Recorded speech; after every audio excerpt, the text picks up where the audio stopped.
everyone. I'm Nicole Kelly and coming to you from our Washington, D.C. bureau. It's good to be with you. Thanks for joining us. Here's a look at some of the stories we're watching right now. I personally approve the decision to seek a search warrant in this matter. The Justice Department moves to unseal documents related to the FBI raid on former President Trump's Mar-a-Lago home. Attorney General Merrick Garland also reveals he personally gave the green light for the search earlier this week. President Biden begins his summer vacation with his family in South Carolina with some outstanding legislative issues on the table. Ed O'Keefe joins us from the Palmetto State with more on those, plus the White House reaction to Merrick Garland's briefing. And the U.S. has now surpassed 10,000 total cases of monkeypox. Cases have been reported in every state but Wyoming. The largest numbers are in New York, California, and Florida. And later this hour, Congresswoman Liz Cheney is facing an uphill primary challenge Tuesday. We'll take you to Wyoming for the very latest on her race against Trump-backed candidate Harriet Hageman. Plus, Pennsylvania Democratic Senate candidate John Fetterman will be back on the campaign trail Friday for the first time since his stroke in May. What he said about his physical condition in his first interview after his recovery, and how being away from the race is affecting his poll numbers. But we begin tonight with Attorney General Merrick Garland addressing the FBI's Mar-a-Lago search for the first time this afternoon. Mr. Garland said the Justice Department is moving to unseal the search warrant related to the raid on former President Trump's home, and that he personally approved the search. The White House did not know Garland would be speaking beforehand. Faithful adherence to the rule of law is the bedrock principle of the Justice Department and of our democracy. Upholding the rule of law means applying the law evenly, without fear or favor. Under my watch, that is precisely what the Justice Department is doing. All Americans are entitled to the even-handed application of the law, to due process of the law, and to the presumption of innocence. CBS News has also confirmed that a grand jury subpoena was issued to former President Trump dealing with documents DOJ was seeking. That subpoena came this spring before the FBI search of Mar-a-Lago on Monday. For more on this, CBS News chief election and campaign correspondent Robert Costa joins us now. Bob, what kind of response are you hearing from the former president after Attorney General Merrick Garland's press briefing? So far, former President Trump has issued a statement on his social media platform, Truth Social, saying that he and his legal team have cooperated with federal investigators throughout this process. What CBS News does know is that in recent months, there was a federal grand jury subpoena issued in the springtime to the former president and his team about the use of documents in the final days of the Trump administration, and about how he handled those documents once he returned to his residence at the Mar-a-Lago estate in Florida. After that springtime subpoena, there was a June meeting between investigators and the president's team at Mar-a-Lago where they looked over presidential records that might be at the property. Some documents were taken away. And what we're still trying to fill in the gaps about in our reporting is between June and August, when the FBI search took place, what happened? Was there some kind of collapse in discussions between the president's team and federal investigators, federal prosecutors? What happened that led to this search? The Attorney General offered more clarity today by moving to unseal the search warrant, but there are still answers and many questions. We're still searching for answers to many questions about how exactly this has played out since June. We know you just got back from New York, where you also covered the former president's deposition. Let's talk about the politics of all of this. How are Democrats and Republicans responding? Democrats see this former president as someone who is facing legal scrutiny across many fronts.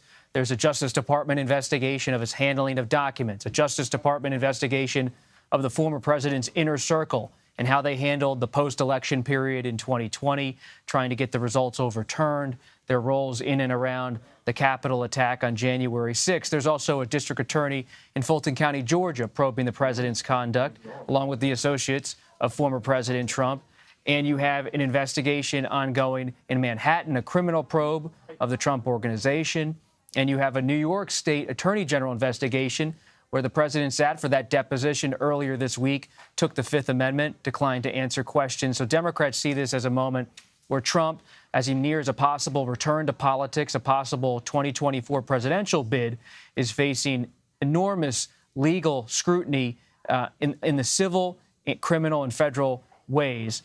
But Republicans are effectively going to the barricades for him politically. Many quarters of the Republican Party saying they stick with the former president.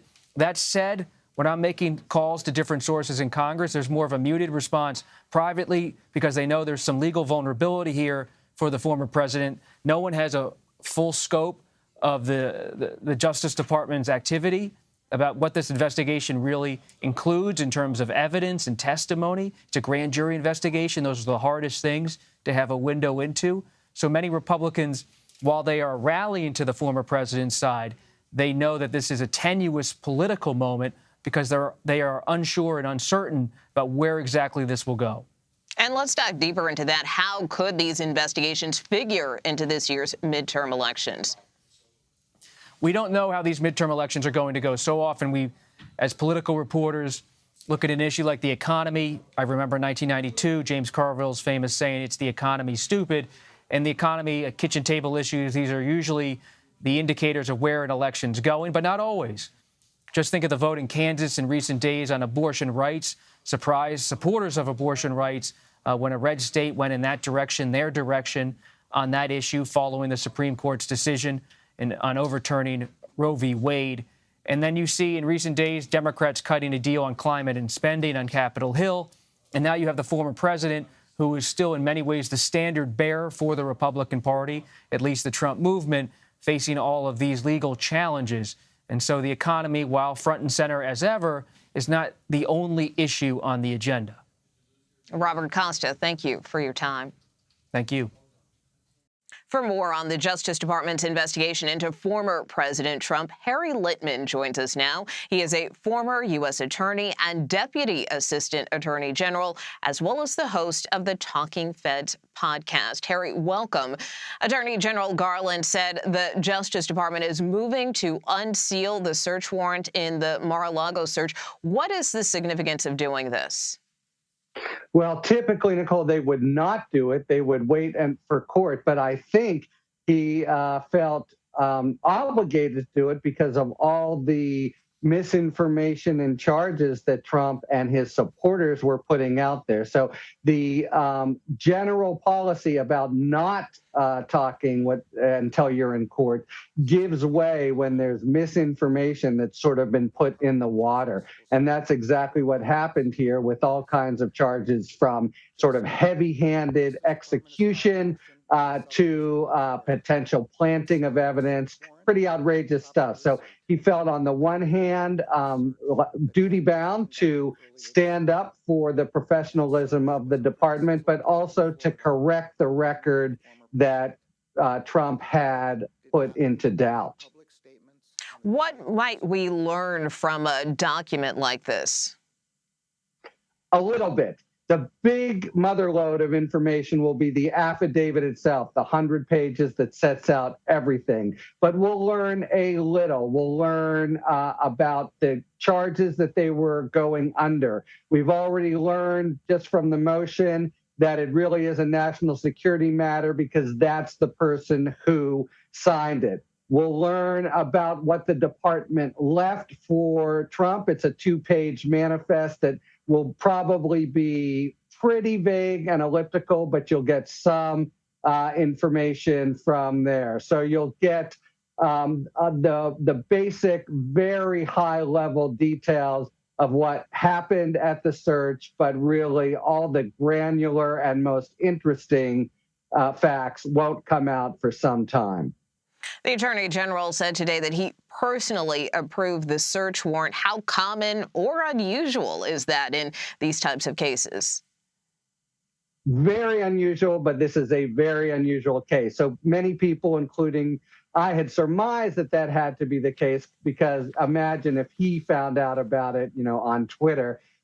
We knew that it was such gravity, given just that it's the former president. He would basically never approve a search warrant. So it shows they're being very methodical. And also, by the way, has been reported today, we knew they took intermediate steps, and he talked about that at the press conference. Tried first to go by subpoena, tried to do other things, and then finally they just had to act, I think they felt, because Trump still possessed information and classified documents that could do real damage to the national security, even result in harming or killing people who work for the United States. Well, Harry Littman, certainly a lot more developments to come in this case. Thank you for your expertise. Thank you very much, Nicole. And we want to now bring in Ed O'Keefe for the latest on the White House. He joins us from Kiowa Island, South Carolina, where President Biden is on vacation. Ed is a CBS News senior White House and political correspondent. Ed, good to see you. Did the White House know that the Attorney General was going to speak today on this? It's a good question, and one we've been asking all week as the Justice Department has taken these steps against the former president. And in this case, two senior officials telling CBS News that they had no heads up whatsoever that the Attorney General was going to do this today. They learned about it from media reports with the rest of the general public. That should not surprise people. Remember, when then candidate Joe Biden was running, he had vowed to ensure that he would not meddle in the affairs of the Justice Department. As president, he made a similar pledge, and that's why he appointed or chose to nominate Merrick Garland, believing that he's somebody who could serve as a straight shooter, sort of nonpartisan attorney general, and somebody who was not personally close to the president. So there has been no formal notification, sources tell us, between the White House and the Justice Department about any of this so far. That is by design. It's by the book. It's the way they want it. Part of the reason that there's this remove between the president and senior leadership at the Justice Department is not only because of this politically sensitive situation involving the former president, but also because a member of the Biden family, of course, remains under Justice Department investigation. Hunter Biden, who's vacationing here with his father on Kiowa Island, remains the subject of a federal investigation based out of Wilmington, Delaware, over tax evasion and other potential issues. And so there again is a reason why the Biden White House wanted to ensure there was separation, and why they tell us, at least, although the Justice Department won't confirm this because they don't get into this, but why the White House tells us there's been no coordination or heads up given to the West Wing. Yeah, and turning to some of the president's legislative priorities, and many of them have now passed, but there are several outstanding issues that he's expected to take action on, namely student loans and China tariffs. What do we know about those? Well, yeah, you know, we're coming off of a really successful legislative clip. It's going to be capped by passage of the Inflation Reduction Act on Friday in the House. We're not aware yet of any plans for the president to speak out tomorrow after that happens, or when the bill will be signed. But he also uses these sort of quieter times to go over what might be coming next. And the two big things that are standing out there still that we know he has been mulling for several months, in the case of China tariffs for more than a year, is what to do about those two big issues. One, do you lift some tariffs on Chinese imported goods to potentially ease inflation and to perhaps smooth things over at least a little bit economically with the Chinese, or do you do that to the detriment of labor unions and others here in the United States who say those tariffs should remain in place? On student loans, again, a politically fraught issue. He has extended the forgiveness until August 31st. Kids are headed back to school now this month. Several I know I ran into in the airport on my way here who were making their way to college to start the new year, and so student loans are on their mind. We're anticipating an answer to the question of who, if anyone, is getting some kind of federal forgiveness, how much, and to what extent. The president expected to make that decision at some point in the next few weeks and announce it as many students are headed back to school, and obviously as Democrats worry about turning out younger voters who traditionally vote Democrat in this year's elections. And finally, Ed, on a lighter note, when the president heads out on vacation, as you and I both know, it's usually to Delaware. So why is he in South Carolina this time? Yeah, you know, this is an interesting one, and you and I have certainly served our time at the Westin in Wilmington as he spends the weekend there, so we can appreciate a change of scenery. In this case, you know, it may be unfamiliar to most Americans, but it's very familiar territory to the Biden family. The president, as a senator, has been coming here really since the late 70s, early 1980s, as a guest of the late Senator Fritz Hollings, who's from this part of the state. He would have him come down here with his young family, and it was one of the places that the Biden family spent time over the course of a year. They do Thanksgiving up on Nantucket Island. Otherwise, they're based there in Wilmington. They have recently, in recent years, bought a home in Rehoboth Beach, and so that's another place he's been going. But Kiowa had traditionally been a stop either for Easter or at some point in the summer. The last big trip he took here actually was back in 2015, when he was still deciding what to do about running in 2016, and shortly after the death of his son, Beau Biden. So to be coming here now this weekend, just as he signed legislation to help military veterans like his son, who had been exposed to toxic burn pits and other toxic chemicals while in service, there's some sweet symmetry for that, perhaps. And it's a good chance for him to unwind, play some golf, most likely, friends say, spend some time with his family, and probably mull those two big issues we talked about, student loans and China tariffs, and what to do about the fall and his own political future. It's a good place to reflect on that. Well, Ed O'Keefe, we should probably add weather correspondent to your title as well. It looks a little windy down there, but hopefully things will clean up. Enjoy your time. High tide's rolling in. All righty, take care. All right, take care, Ed. A group of historians are warning President Biden about ongoing threats to democracy, both here and abroad. We speak to one professor who was part of a private meeting with the president last week, what he believes are the biggest hazards to our governmental system. You're streaming Red and Blue.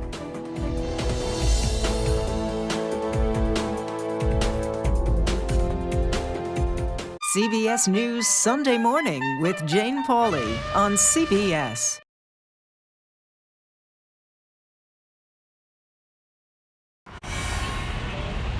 You ready? A generation of kids opens up on CBS Reports. I just want to be like a regular kid. Their world, their struggles, their voices. What if I was white? A lot of people like to call names and make you feel ashamed for being proud of who you are. Now streaming Gender. I did not realize that you could change your gender. Realizing how you feel. You can be a boy, sometimes you feel like a girl, sometimes you feel like both. Redefining who you are. Identify as trans. Gender fluid. Non-binary and queer. Is the idea of gender a thing of the past? And to be yourself, always, no matter what anyone says, I love you. Are the kids all right? Gender. Now streaming on the free CBS News app. I'm Nora O'Donnell in our nation's capital. We're here at the White House with the President of the United States. Thanks for having me. I appreciate it. We've never done an interview like this before. That's correct. Tonight, a congressional investigation sparked by reporting from CBS News. What's your message to consumers? They need help now. Tell him I feel it. The CBS Evening News with Nora O'Donnell from Washington, D.C. on CBS and streaming on Paramount Plus. We will witness yet another moment in history. Want to go someplace new? Yeah, you do. See something new. Learn something new. Meet someone new.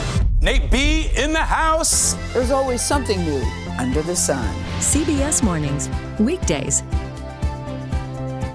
When weather is about to get extreme. We're talking about hail, we're talking about tornadoes, damaging wind. Every second counts. Let's now take a look at what that really means to you. That's why CBS News and the Weather Channel have come together to bring you virtual weather technology so advanced, so real. We can show you what it's going to look like when the storms come through. You'll see what will happen, where it will happen, before it does. Feel the forecast on CBS News. Time to get prepared.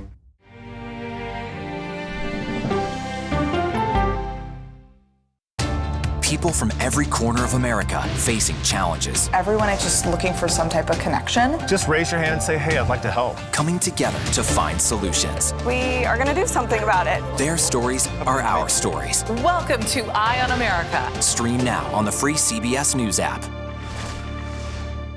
CBS News Sunday Morning with Jane Pauley on CBS. We have an inspiring story that started with a strange act of kindness. Yeah. We found it. You're kidding me! We got it. We share stories that lift you up and brighten your day. The Uplift. Stream on the free CBS News app. Stories that inform, inspire, and brighten your day. I've been waiting patiently for something like this. Make every day a little more like Sunday morning. Here comes the sun. Stream on the free CBS News app Tuesday mornings. President Biden met privately with a select group of scholars last week who raised alarms about the current threat to democracy, both at home and abroad, as first reported by the Washington Post. During the nearly 2-hour-long meeting, historians reportedly warned the president about the rise of totalitarianism around the world. They compared the current moment to the era that preceded the American Civil War, as well as the period before World War II, and called this time the most dangerous to democracy in modern history. For more, let's bring in Sean Wilentz. He is a history professor at Princeton University and was among the historians in that meeting with President Biden. Professor, thanks for being with us. We know you can't get into the details about that meeting, but let's start with the current state of democracy in the United States. What are the biggest threats in your view? Well, I mean, it's a global threat as well as a domestic threat. I'm an historian, so I think about these things in historical terms. And it seems to me that there have been 3 real moments of maximum danger for American democracy. And they're always, how to put it, it's never just domestic. The period before the Civil War. Obviously, the country was falling apart over the issue of slavery. It was going to lead to the slaveholders' rebellion and to the secession. There was also a global conflict going on about the fate of democracy. The revolutions of 1848 going on into the 1870s. There was a real reaction against democracy in Europe. So these were all combined, and it was really a nasty moment, perhaps the worst in our history up till now. The 1930s, global economic collapse, the rise of fascism in Germany and in Italy. Here at home, also great tensions about what the future of American democracy was going to be amidst the coming of the Great Depression. There was actually real threats to American democracy. There was a businessman's coup attempt in 1933, or at least an alleged one that looked pretty nasty. So there were these threats from there as well. And then there's been the present moment, which really goes back a ways, at least until the 90s, and with a real turning point actually in 2000. And what we're seeing is the culmination of that. Where January 6th, we saw January 6th in 2021. We go back to November 22nd, 2000, and there was another mob and was trying to interrupt a presidential election. The counting of presidential votes, there the actual votes were. It's all a part of the same thing that's culminating right now, and it's really very, very serious. And of course, there's the global aspect of it as well, with what's going on in Russia, what's going on all throughout Europe, with the rise of these totalitarian in some cases, but authoritarian governments. And I know here in the U.S., you said this kind of goes back a while, but in your mind, did the Trump presidency in any way precipitate a growing movement across the country that potentially increased some of those threats? No question. It radicalized the radicalization. The radicalization had been going on for some time, but Trump's being there was really took the whole. All American politics actually went off the rails of normality with the Trump presidency. Not only for the disregard for the Constitution or for the ways in which things are normally done in American politics, but also for the attempt to delegitimize basic American institutions, starting with the elections themselves. We see it more recently with his attempts to delegitimize the Justice Department. It really is an attack on fundamentals of American democracy. That wasn't true until now. That wasn't true until Trump, rather. Trump really did that. And so as we continue to follow the fallout from this FBI search on the former president's home, we have heard a lot of rhetoric and calls, particularly online, for civil war. Is this just talk, bluster, or is there a real chance that something like this could eventually manifest? Well, Nicole, I don't think it'll be a civil war like the civil war we had in 1861 to 65. There's not going to be a secession, I don't think. It's not going to be like that. The danger to democracy, I think, is much more internal. It has to do with the ways in which, again, the fundamentals of American democracy, which are the vote above all, are being undermined. The systematic ways in which, for example, secretaries of state, local officials, election officials who are into denialism, if you will, the ways in which gerrymandering has changed things. There's a real danger that without a civil war, we'll have a kind of permanent tyranny of the minority in American politics, where one party will really have made it impossible for the other party to attain national power. And that's a real danger. And it seems to be, we're perilously close to that. That's what I'd say. And so globally, what are the hot spots at this moment where you see totalitarianism on the rise? Well, I mean, the front lines of all of this is what's going on in Ukraine. I mean, that's the real testing ground for all of this. The Ukrainians are, in fact, fighting democracy's battles for all of us, in a way. But yes, no question that Putin and what all he stands for is really where the fight is right now. And it's why it's very, very important, I think, for Americans to understand this, but also understand that, the 2016 election and Putin's involvement with American politics and his attempt to meddle in American politics, which, the Republican Senate, as committee had actually demonstrated. There's a link going on here between what's happening here in terms of the mobilization of a kind of pseudo-populism, but also with Putin's quite deliberate attempts to interfere in American politics in order to destabilize us, in order to make us angry at each other. He succeeded in that in all kinds of ways. And so the two are linked in that way as well. And so lastly, and very briefly, how does the current threat to democracy, both here in the U.S. and abroad, compare to previous times in history? Wow, that's a good one, or a tough one. I'd say it's about as dangerous as it's ever been. If only because things are so interlocked now. Things are so, and when you throw in social media and you throw in the ways in which communications have changed, we thought that was all going to be for the better. In fact, it's turned out in many ways to be for the worse. I think that the sense of control, the guardrails, if you will, to democracy, I think are much weaker than they've been, certainly in my lifetime, and perhaps even in modern history. Democracy is a fairly new thing in the world. It hasn't been around all that long in modern history. And so, it's getting tested now. It's always under stress, but it's being tested now as hard as it's ever been. All right. We'll certainly appreciate your analysis and giving us a lot to think about there. Sean Wilentz, professor of history at Princeton University. Thanks so much. Well, delight to be here, Nicole. The governors of Arizona and Texas are continuing to send asylum-seeking migrants out of their states. They claim busing them to Washington, D.C. or New York City is necessary to relieve border cities. CBS's Natalie Brand has more from the Capitol Hill. Dozens of migrants arrived in Washington, D.C. after a more than 1,700-mile bus trip from Del Rio, Texas. Volunteers greeted them with breakfast at a nearby shelter. This man says he came from Venezuela and says many people have been harmed by the government. They've been targeted. Texas Governor Greg Abbott started what he calls Operation Lone Star in April. He says it's in response to President Biden's immigration policies and is necessary to relieve the burden on border cities. They cannot handle the overwhelming number of illegal immigrants coming across the border. Texas says it sent more than 6,500 asylum seekers out of state. The migrants have already been processed and released by the Department of Homeland Security. While most have arrived into Washington, D.C., starting this week, buses headed to New York City. This is a political stunt by Governor Abbott. He's unfortunately using human beings as political pawns. New York says it's opened 11 emergency shelters. I'm Muriel Bowser. D.C. Mayor Muriel Bowser has said her city is at a tipping point and requested aid from the D.C. National Guard to help with logistical support. That request was rejected by the administration. Natalie Brand, CBS News, Capitol Hill. Congresswoman Liz Cheney's immediate political future is on the line in her Republican primary Tuesday. We'll take you to Wyoming next to discuss the uphill battle she's facing, plus what else may lie ahead in her future. You're streaming CBS News.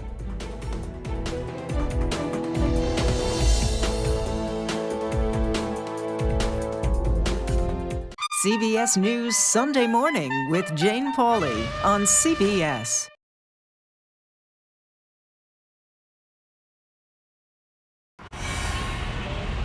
You ready? A generation of kids opens up on CBS Reports. I just want to be like a regular kid. Their world, their struggles, their voices. What if I was white? A lot of people like to call names and make you feel ashamed for being proud of who you are. Now streaming Gender. I did not realize that you could change your gender. Realizing how you feel. You can be a boy, sometimes you feel like a girl, sometimes you feel like both. Redefining who you are. Identify as trans. Gender fluid. Non-binary and queer. Is the idea of gender a thing of the past? And to be yourself, always, no matter what anyone says, I love you. Are the kids all right? Gender. Now streaming on the free CBS News app. I'm Nora O'Donnell in our nation's capital. We're here at the White House with the President of the United States. Thanks for having me. I appreciate it. We've never done an interview like this before. That's correct. Tonight, a congressional investigation sparked by reporting from CBS News. What's your message to consumers? They need help now. Tell them I feel it. The CBS Evening News with Nora O'Donnell from Washington, D.C. on CBS and streaming on Paramount Plus. We will witness yet another moment in history. Want to go someplace new? Yeah, you do. See something new. Learn something new. Meet someone new. Nate B in the house. There's always something new under the sun. CBS Mornings, weekdays. When weather is about to get extreme. We're talking about hail, we're talking about tornadoes, damaging winds. Every second counts. Let's now take a look at what that really means to you. That's why CBS News and the Weather Channel have come together to bring you virtual weather technology so advanced, so real. We can show you what it's going to look like when the storms come through. You'll see what will happen, where it will happen, before it does. Feel the forecast on CBS News. Time to get prepared.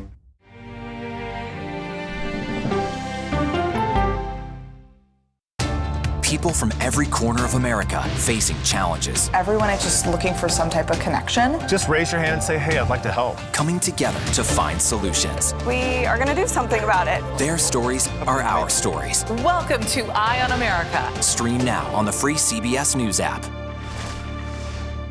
CBS News Sunday Morning with Jane Pauley on CBS. We have an inspiring story that started with a strange act of kindness.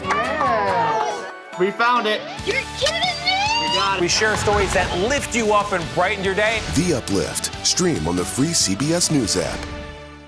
Stories that inform, inspire, and brighten your day. I've been waiting patiently for something like this. Make every day a little more like Sunday morning. Here comes the sun. Stream on the free CBS News app Tuesday mornings.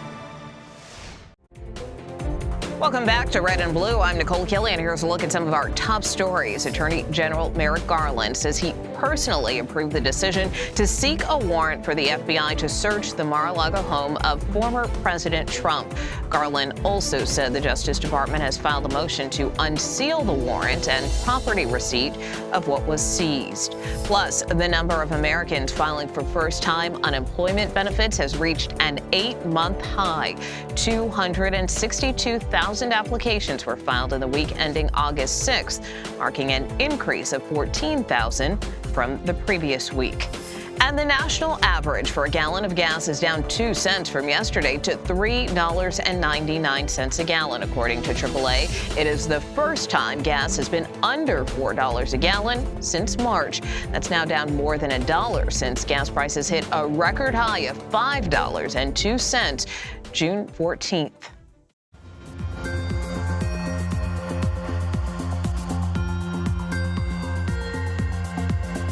Congresswoman Liz Cheney will be the final pro-impeachment Republican facing a Trump-backed primary challenger on Tuesday when Wyoming voters head to the polls. Cheney is trying to hold on to her seat in a state that Mr. Trump won in 2020 by the largest margin nationwide. The former president has now thrown his support behind her challenger, Harriet Hageman. She's a natural resources attorney and former Republican National Committee woman. A poll released by the University of Wyoming's Survey and Analysis Center finds 28% of GOP primary voters support incumbent candidate Cheney, while 57% are backing Hageman. Cheney released her final TV ad today. The lie that the 2020 presidential election was stolen is insidious. It preys on those who love their country. It is a door Donald Trump opened to manipulate Americans to abandon their principles, to sacrifice their freedom, to justify violence, to ignore the rulings of our courts and the rule of law. For more, let's bring in Victoria Evis. She is a state politics reporter for the Casper Star-Tribune. Victoria, thanks so much for being with us. I know you're very busy, I'm sure, but what do you make of these latest poll numbers? Yeah, these ones are interesting. This one was unique because it polled not just likely voters, it was a random poll. And so I think that's why you kind of see a larger margin between Cheney and Hageman in this latest poll, because not everyone is going to get out and vote who responded to this poll, but it's not far off from the other ones we've seen. So could be telling come Tuesday night. And why is that? I mean, is it only Trump supporters who are putting their support behind Congresswoman Cheney's challenger, Harriet Hageman, or are there other issues driving the polls? I think the main thing we have to remember is that Liz Cheney hasn't really been challenged seriously in the past. So I think that plays a big role. Yes, of course, Donald Trump and her opposition to Donald Trump is a big factor, but she hasn't faced a really formidable, really well-funded challenger in the past. And so I think that is almost on par with her anti-Trumpism. But I guess to your point, how much of it is her opposition to the former president and more specifically her role on the January 6th Select Committee? Yeah, I think a lot of it is. I think people in Wyoming, interestingly enough, they really oppose her sitting on the January 6th committee, but a lot of them don't watch the hearings. So just in principle, her being one of two Republicans and the vice chairwoman, no matter how she conducts herself, it's kind of a lose-lose situation for her. But absolutely, I mean, the first thing people say when you ask them why they're not voting for Liz Cheney is because either her impeachment vote, her continued opposition to the former president, or because of her seat on the January 6th committee. And what else are you hearing from voters when they talk about this upcoming primary? A lot of them say that the Trump endorsement doesn't have a lot to do with why they're voting for Harriet Hageman, in the same breath that they say they're not voting for Representative Cheney because of her opposition to Trump. So I think that's a common oxymoron that I've been seeing a lot just in man on the street reporting. And I know this is something interesting that struck me. Some of Cheney's Democratic colleagues in the House have actually cut ads for her and are encouraging Democratic voters to switch their party affiliation. Do we really expect that to happen, or could this potentially backfire on the Congresswoman? I think that it might backfire and already has backfired in a lot of ways because the Hageman campaign has latched onto that. They've been doing a lot of messaging on that trend, but I think it's truly going to happen based on the conversations I've had and the polling that I've seen. Democrats are crossing over in unprecedented numbers than we've seen in recent history here. And so if Liz Cheney loses this election come Tuesday, what is her political future in the state? That's $1 million question. I think she still has the Cheney name, which always will hold water in Wyoming, I believe. But I mean, I can only speculate. Of course, we've heard presidential speculation, maybe vice presidential speculation. She has millions of dollars left in the bank in her congressional campaign fund, which she can use for a different race. So she has options. So based on your reporting and the sources you've talked to, do you get the sense that she is positioning herself for a potential 2024 run? So hard to say. I think that people here like to say that. How much truth there is to it, it's impossible to say until she announces. She put out an ad that is airing nationally. So if you want to take that as some sort of indication that she has higher political office aspirations, that could be one indication, but we don't know.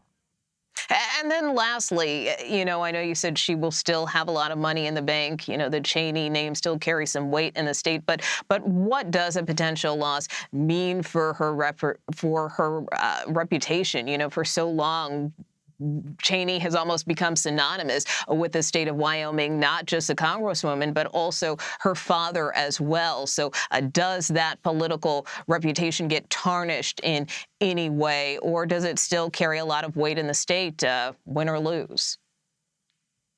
I think it still carries a lot of weight.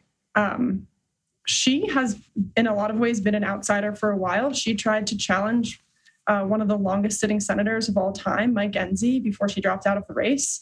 So from the moment she started to enter politics, she was a kind of an outsider. She was branded a carpetbagger from the beginning. So if she loses, I don't think it's going to harm the Cheney name and reputation and power much in Wyoming. All right. Well, Victoria Evis, as I mentioned at the top, I know you're very busy and will continue to be in these next couple of days leading up to the primary and after. We'll continue to follow your coverage and appreciate you for joining us. Thank you so much. Democratic Senate candidate John Fetterman is set to make his first public appearance tomorrow since a stroke in May. What Fetterman told our Pittsburgh area reporter in an exclusive interview about his campaign. Plus, a look at the state of that race. You're streaming Red and Blue.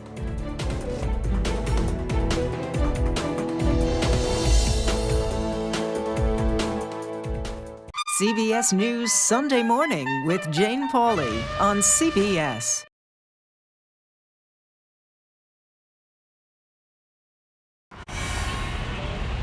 You ready? A generation of kids opens up on CBS Reports. I just want to be like a regular kid.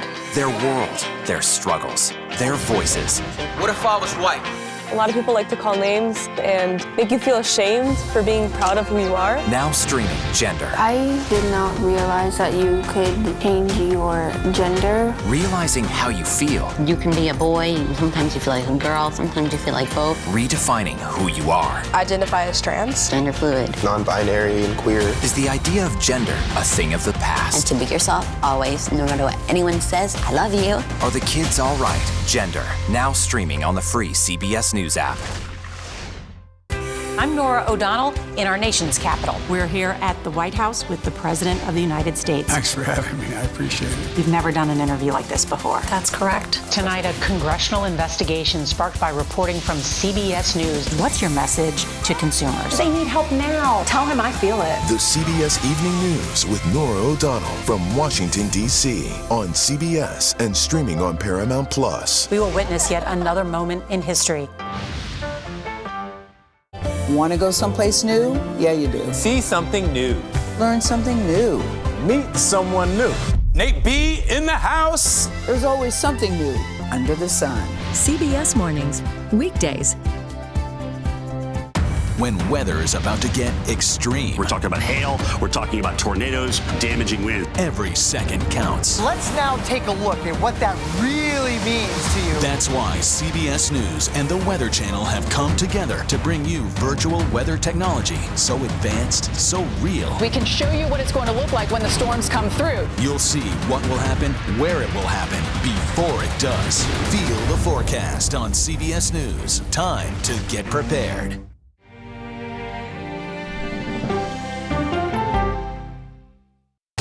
People from every corner of America facing challenges. Everyone is just looking for some type of connection. Just raise your hand and say, hey, I'd like to help. Coming together to find solutions. We are going to do something about it. Their stories are our stories. Welcome to Eye on America. Stream now on the free CBS News app. CBS News Sunday Morning with Jane Pauley on CBS. We have an inspiring story that started with a strange act of kindness. Yeah. We found it. You're kidding me! We got it. We share stories that lift you up and brighten your day. The Uplift. Stream on the free CBS News app. Stories that inform, inspire, and brighten your day. I've been waiting patiently for something like this. Make every day a little more like Sunday morning. Here comes the sun. Stream on the free CBS News app Tuesday mornings.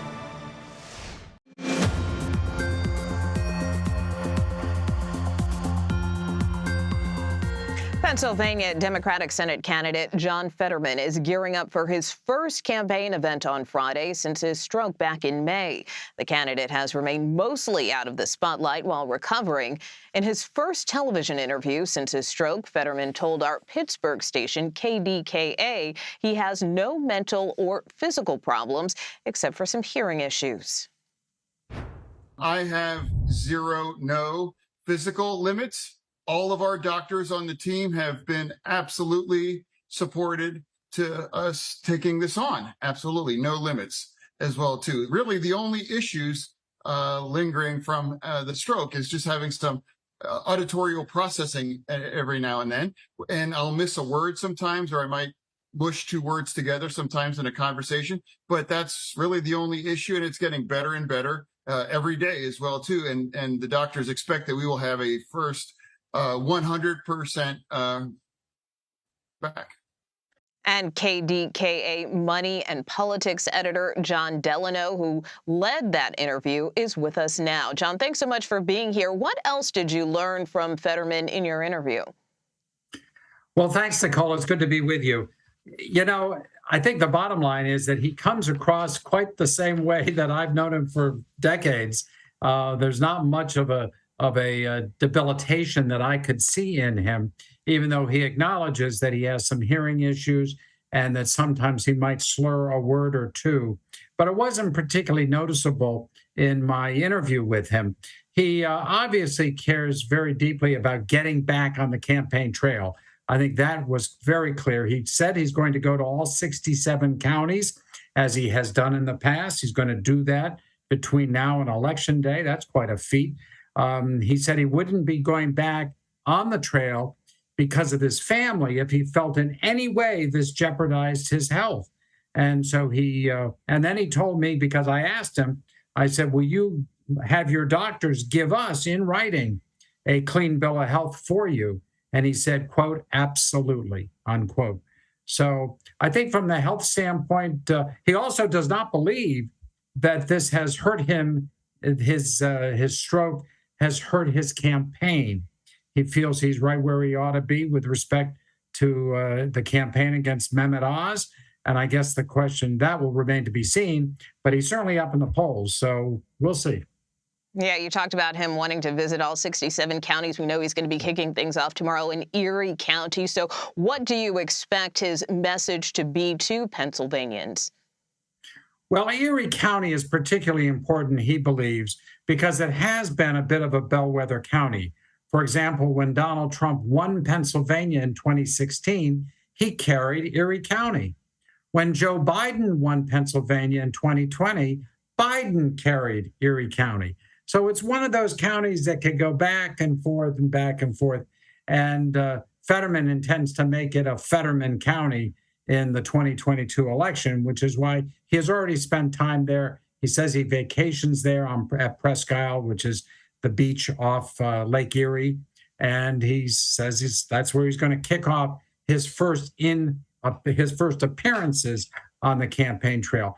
By the way, he's very quick to say that he has been campaigning via Zoom with supporters and fundraisers over the last number of weeks. But this, of course, will be in person at a public event. And obviously, if he's going to go to all 67 counties, he's going to have to hustle. Yeah, that's right. Well, his GOP competitor, Dr. Mehmet Oz, has continued his campaign as Fetterman recovered. But a recent poll still has Fetterman leading Oz by 17 points. What's the reason for that gap?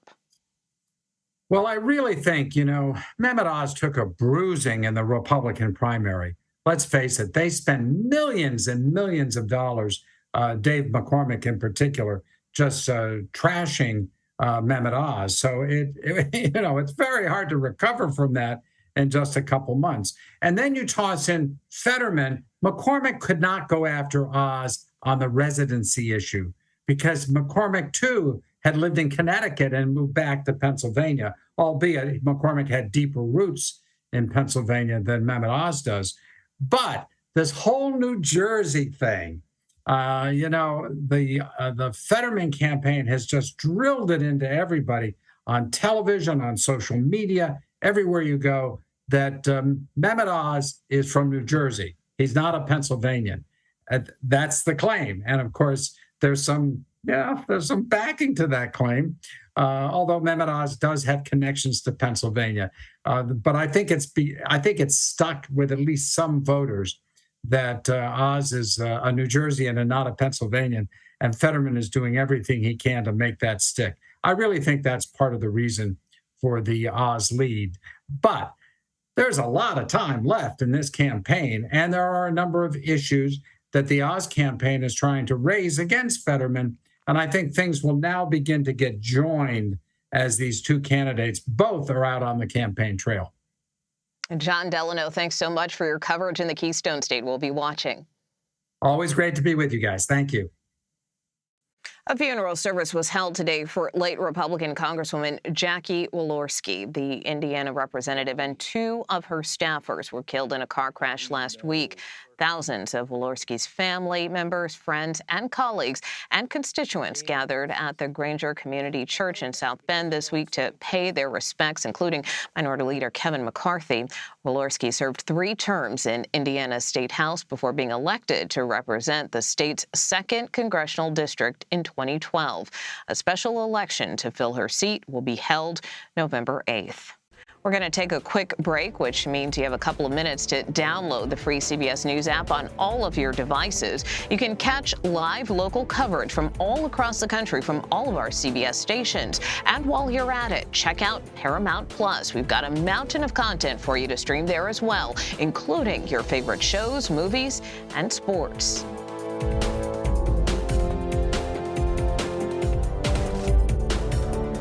CBS News Sunday Morning with Jane Pauley on CBS.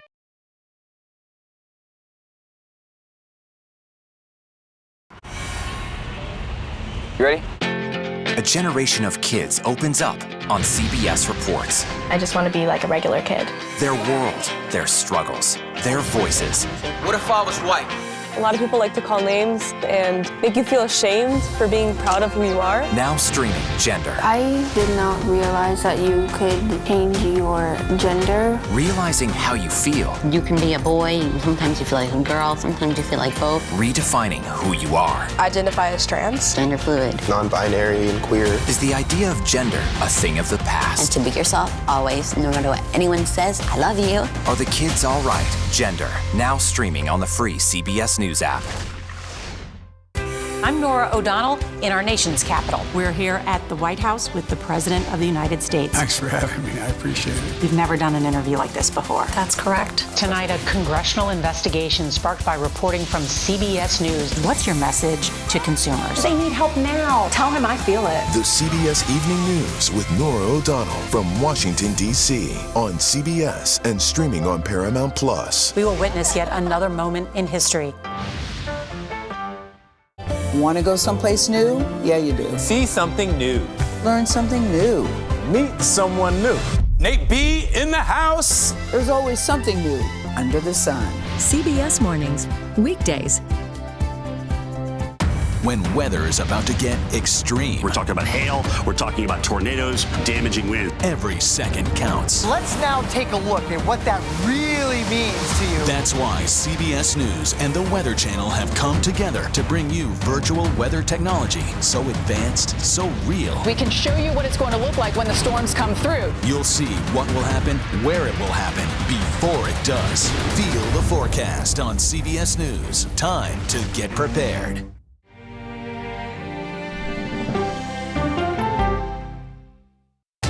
People from every corner of America facing challenges. Everyone is just looking for some type of connection. Just raise your hand and say, hey, I'd like to help. Coming together to find solutions. We are going to do something about it. Their stories are our stories. Welcome to Eye on America. Stream now on the free CBS News app.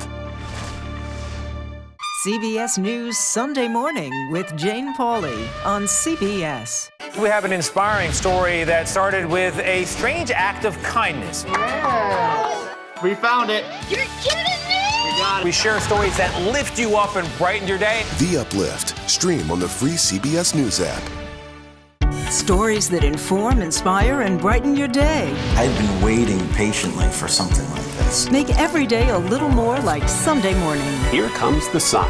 Stream on the free CBS News app Tuesday mornings. President Biden met virtually with education debt cancellation activists today, less than 3 weeks before the federal pause on student loan repayments expires. White House officials say the president has met regularly with these groups throughout the year to discuss student debt. Payment requirements on most college loans have been frozen since March of 2020. On Tuesday, White House Press Secretary Karine Jean-Pierre said President Biden will make a decision about extending the federal moratorium on student loans by August 31st. Texas gubernatorial candidate Beto O'Rourke lashed out at a heckler Wednesday as he was discussing the Uvalde school shooting. The May 24th massacre claimed the lives of 19 elementary school students and 2 teachers. O'Rourke was highlighting details about the semi-automatic weapon used when a heckler began laughing. Using explicit language, Beto told the man the event wasn't funny as the crowd applauded. O'Rourke will face incumbent Republican Governor Greg Abbott in November. That does it for today. You can stream Red and Blue Monday to Thursday at 6 p.m. Eastern. And a reminder, if you want to watch previous episodes of the program, you can see them anytime on the CBS News website. Just head to cbsnews.com/red and blue.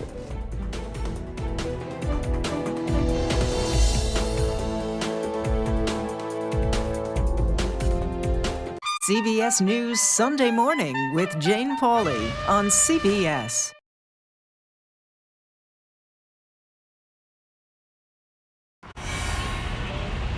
You ready? A generation of kids opens up on CBS Reports. I just want to be like a regular kid. Their world, their struggles, their voices. What if I was white? A lot of people like to call names and make you feel ashamed for being proud of who you are. Now streaming Gender. I did not realize that you could change your gender. Realizing how you feel. You can be a boy, sometimes you feel like a girl, sometimes you feel like both. Redefining who you are. Identify as trans. Gender fluid. Non-binary and queer. Is the idea of gender a thing of the past? And to be yourself, always, no matter what anyone says, I love you. Are the kids all right? Gender. Now streaming on the free CBS News app. I'm Nora O'Donnell in our nation's capital. We're here at the White House with the President of the United States. Thanks for having me. I appreciate it. We've never done an interview like this before. That's correct. Tonight, a congressional investigation sparked by reporting from CBS News. What's your message to consumers? They need help now. Tell him I feel it. The CBS Evening News with Nora O'Donnell from Washington, D.C. on CBS and streaming on Paramount+. We will witness yet another moment in history. Want to go someplace new? Yeah, you do. See something new. Learn something new. Meet someone new. Nate B in the house. There's always something new under the sun. CBS Mornings, weekdays. When weather is about to get extreme. We're talking about hail. We're talking about tornadoes, damaging winds. Every second counts. Let's now take a look at what that really means to you. That's why CBS News and the Weather Channel have come together to bring you virtual weather technology so advanced, so real. We can show you what it's going to look like when the storms come through. You'll see what will happen, where it will happen, before it does. Feel the forecast on CBS News. Time to get prepared.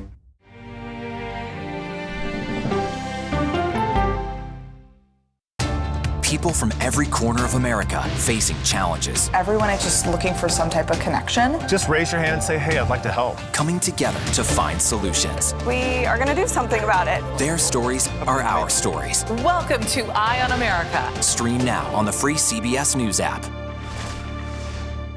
CBS News Sunday Morning with Jane Pauley on CBS. We have an inspiring story that started with a strange act of kindness. Yeah. We found it. You're kidding me! We got it. We share stories that lift you up and brighten your day. The Uplift. Stream on the free CBS News app. Stories that inform, inspire, and brighten your day. I've been waiting patiently for something like this. Make every day a little more like Sunday morning. Here comes the sun. Stream on the free CBS News app Tuesday mornings. America Americans across the country react to the Supreme Court's ruling on abortion, understanding the landmark decision and its impact. For continuing coverage anywhere, stream on the free CBS News app. Nobody? Were you afraid for your life at that time? I was really scared. Says it. If we can't talk about it and we can't make changes, when can we talk about it? Like Gail. I never think sex on a first date is good. You call him Joe, I call him Mr. President. F.K. Twigs is feeling what? That's a big question. Gail King. I look ridiculous. You need to give people some depends. Gail King. CBS Mornings. Everything your morning should be. We are so excited, we just can't hide it. CBS Mornings are, well, everything your morning should be. Is this a date or are we just friends? CBS Mornings, starting at 7.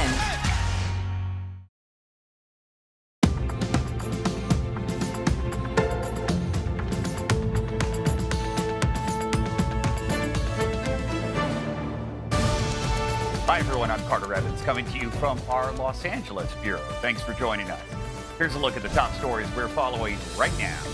The Department of Justice is filing a motion to unseal that search warrant for former President Donald Trump's home in Florida. What Attorney General Merrick Garland is saying about the investigation. And there's a bit of relief at the gas pump, just a little. For the first time in months, the national average price fell below $4 a gallon. We'll explain why costs are falling.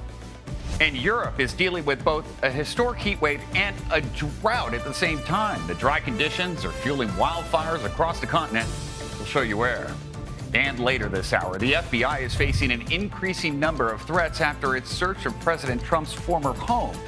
We're seeing this play out online and in person as an armed man is shot dead after an alleged FBI break-in. Plus, California's Sierra Nevada snowpack is shrinking, and some experts now say it could eventually disappear. We'll talk with an expert about what this all means for the state's water supply. But first,